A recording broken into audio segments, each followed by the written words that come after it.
Басынан бақтайған, маңдайының соры беселі қалың елім қазағымның басына сор болып, зор болып Тоқайып мінгел отыр екен.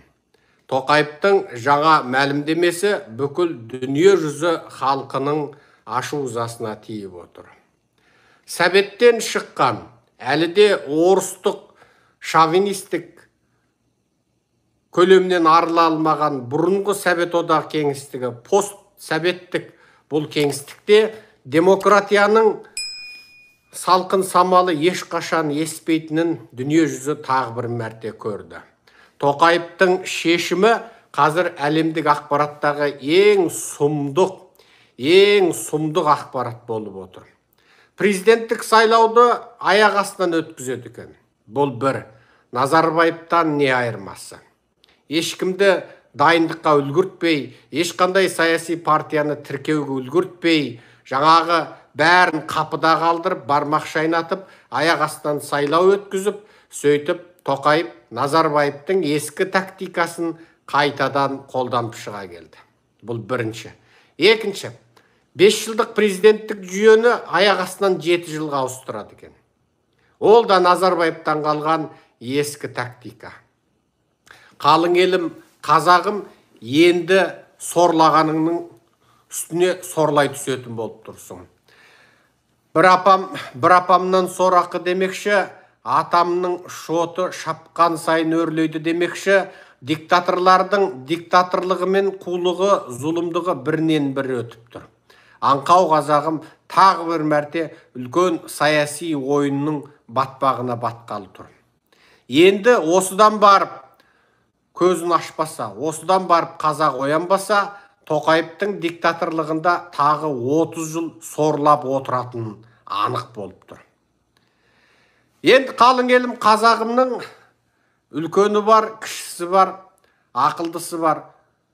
Бұл мәселені ортақ бір шешімге келіп, үлкен бір ұлттық үйісу нәтижесінде шешеді деп ойлаймыз. Бойкот жариялау керек деген әңгіме айтылып жатыр. Сайлауға бойкот жарияладың не, жарияламадың не? Сайлауға бойкот жарияласаң да, билік өзінің жалдамалылар арқылы, мұғалімдер арқылы, мемлекеттік қызметтегілер арқылы бәрін қайтадан өтірік сайлауға өткізіп, ойбай, халықтың 99% қатысты, оның бәлен пайызы қалыс қалды, түген пайызы Тоқайыпты жақтап дауыс берді дейді. Ұялмаса Назарбаев құсап 98%-бен таққа отырады. Соңғы кезде Назарбаев ұялып 95%, 92%-ға түсірді ғой деймін. Ал ұялмаса Өзбек пен Түркменнің диктаторлары құсап 99-дан бірақ шығуы мүмкін. Тіпті солтүстік Корейдің Мешел баласының өзі 98%-бен сайланған болатын. 2%-ы қалыс қалғандар еді. Ал енді біздің бұл сұмырай қанша деу мүмкін. Ұяты болса 85%-бенен сайланып, аса басымдылықпен жеңу мүмкін.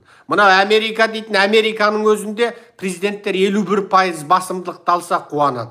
Еуропада 50%-дан жоғары болса қуанады. Тіпті ең соңында тепе-тең түссе, ең соңғы қалған санаулы дауыстарды санап кететін тағы бар. Ал парламенттік конгресстік сенаттық жүйелерде де оларда сөйтіп алған дауысты билеттің санын санап көреді. Тіпті пайыздары тең түскен жағдайда да. Ал біздің мынау сұмырай жүйеде тура сол Назарбаевтан қалған, Назарбаев әбден қазаққа әбден көрсетіп, қазақтың әбден көз үйренген сол ескі қулықты, ескі сұмдықты Тоқайып алып шыға келді. Менің зарлағаным, Тоқайып деген Назарбаев, Назарбаев деген Тоқайып, ештеңе ауысқан жоқ, ештеңе өзгерген жоқ. Тоқайыпқа орай берейік, Тоқайып елді діни жаңағы төңкерістен аман сақтап қалды, Тоқайып сақалдылардан құтқарып қалды деп осы сөзге сеніп жүрген, немесе сендіріліп жүрген қалың қазаққа айтатыным осы. Енді қалың елім қазағым, енді оянбасаң, енді қозғалмасаң біткен жерің осы. Иә, бойкот батыстық ұғым, бойкот шынында да бір сайлауларды күшінен қалдырудың, ол сайлаудың сайлау болмаған дәлелдеудің керемет ұғымы. Бізде бойкот жариялағымыз ақ келеді, бірақ одан нәтиже шықпайды. Бойкоттен нәтиже шықпайды. Олар бәрібір өздерінің жалдамалары арқылы халықтың тек өте аз сандағылары ғана сайлауға келмеді деп, сол арқылы ғана жаңағы өздерінің жеңісін дәлелдеп жібереді. Енді не істейміз, қалың елім қазағым? Енді жалғыз ғана жол. Біз осы сайлауға қарсы адамның, немесе Тоқаевқа қарсы адамның санын, Қазақстанда 19 миллион Қазақстан азаматы бар. 19 миллион азаматтың кем дегенде 18 жастан жоғарғыларының санын 17 миллион десек, біз сол 17 миллион адамнан кем дегенде 12 миллион адам, сайлау мүмкіндігі бар 12 миллион адам ашық түрде мен Тоқаевқа қарсымын, мен сайлауға қарсымын, мен Тоқаевқа дауыс бермеймін деп ашық мәлімдеме тарату керек. Біз оны қазіргі интернеттік жүйе арқылы соның статистикасын жасап шығуымыз керек. Әрбір азамат, мен Қазақстан Республикасының азамат, мысалы мен тұрақты түрде айтамын, мен Серікжан Біляшұлы Қазақстан Республикасының азаматымын, менің жеке куәлік нөмірім мынау, бәлен жылы бәлен айдың түгенші күні туғанмын. Мен Қазақстан Республикасының азаматы ретінде мен Қасым-Жомарт Тоқаевтың президенттігіне қарсымын. Мен Қасым-Жомарт Тоқаевтың қазіргі тұтқиылдан өткізбек болған сайлауына қарсымын деп әрбір азамат видео мәлімдеме тарату керек. Видео. Және ол видео мәлімдемені таратқан датасын айту керек. Ал осы видео мәлімдемені біздің атажұртқа жіберу керек. Біз оның статистикасын алуымыз керекпіз.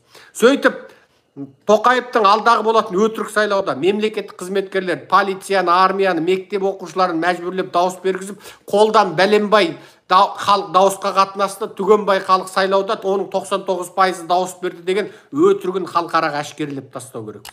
Өтірігін әшкерелеу үшін бүкіл қазақтың аттанысқа келуі керек. Одан басқа жол жоқ.